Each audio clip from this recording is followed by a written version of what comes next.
Hello, bachcho. Let's read this question. The question says that unpolarized light is incident from air to a plane surface of a material of refractive index mu at a particular angle of incidence I.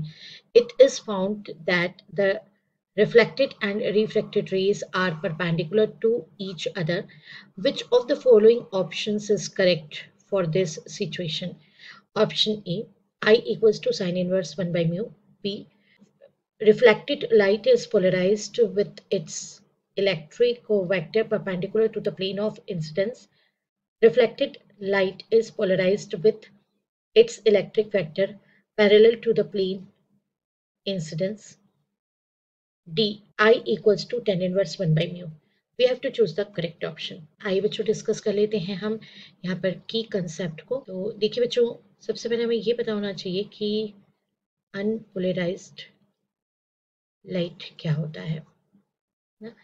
तो देखिए, light जो है वो electromagnetic wave है and इसमें electric और magnetic vector present होते हैं and electric magnetic vectors they are perpendicular to each other. ये इलेक्ट्रिक फील्ड वेक्टर है, ये मैग्नेटिक फील्ड वेक्टर है and both are not only perpendicular to each other but they are perpendicular to direction of wave propagation. So this is direction of propagation of wave. तो light का nature, light जो होता है वो E vector की वजह से होता है and E vector is oriented in all directions in unpolarised light. अगर हम अनपोलराइज्ड लाइट की बात करेंगे तो उसमें ई वेक्टर्स जो होंगे they are oriented in all directions like this. ऐसा हम अनपोलराइज्ड लाइट के लिए जो रिप्रेजेंटेशन है उसको यूज करते हैं बिकॉज ऑफ दैट कि उसके ई वेक्टर सभी डायरेक्शन में ओरिएंटेड होते हैं। आइए अब देखते हैं सॉल्यूशन। तो देखिए बच्चों, सॉल्यूशन में हमने एक मीडियम लिया है जो कि म्यू रिफ्रैक्टिव इंडेक्स का है।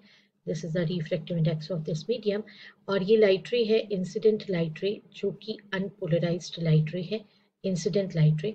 और ये लाइट रे ए बी यहाँ पर इंसिडेंट होती है, यहाँ पर एम एन ये नॉर्मल है।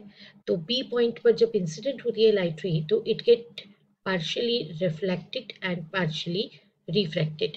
तो दिस वन इज, ये जो पार्ट है बी से लेके सी तक, this is B C part. जैसे ये रिफ्रैक्टेड पार्ट है, refracted part of incident light and B D ये जो पार्ट आपको दिखाई दे रहा है दिस इज रिफ्लेक्टेड पार्ट। तो होता ये बच्चों कि अनपोलराइज्ड लाइट जो होता है इसमें सभी डायरेक्शंस में ओरिएंटेशन होता है ई वेक्टर का, लेकिन जब लाइट रे को किसी एक पर्टिकुलर वेक्टर मीडियम से पास आउट कर देते हैं, जब हम लाइट रे को किसी पर्टिकुलर मीडियम में से पास आउट करते हैं और इसके जो ई वेक्टर्स हैं वो किसी एक पर्टिकुलर डायरेक्शन में ओरिएंटेड हो जाते हैं लाइक दिस, तो हम कहते हैं कि अब ये जो लाइट है वो क्या हो गई है, पोलराइज्ड हो गई है, राइट।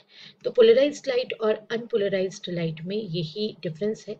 अनपोलराइज्ड लाइट में सभी डायरेक्शंस में ई वेक्टर्स ओरिएंटेड होते हैं, जबकि ई वेक्टर्स को एक पर्टिकुलर डायरेक्शन या पर्टिकुलर प्लेन में हम रिस्ट्रिक्ट कर देते हैं फॉर द पोलराइज्ड लाइट।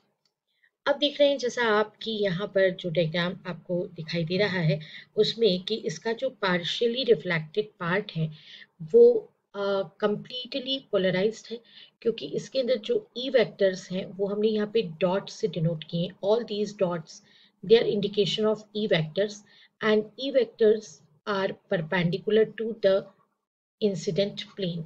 जिस प्लेन में ये लाइट रे इंसिडेंट हो रही है उसके ये ठीक परपेंडिकुलर है। एंड जो रिफ्रैक्टेड पार्ट है इट इज पार्शियली पोलराइज्ड, इसमें कुछ वेक्टर्स परपेंडिकुलर हैं टू द प्लेन एंड कुछ जो है वो प्लेन में ही एग्जिस्ट कर रहे हैं। तो आइए अब देखते हैं कि हम किस ऑप्शन को राइट ऑप्शन चूज कर सकते हैं। तो बच्चों, यहाँ पर जो हमारा ऑप्शन है right option, option B, reflected light is polarized with its electric vector perpendicular to the plane of incidence. I hope you understood it well. Best of luck. Thank you.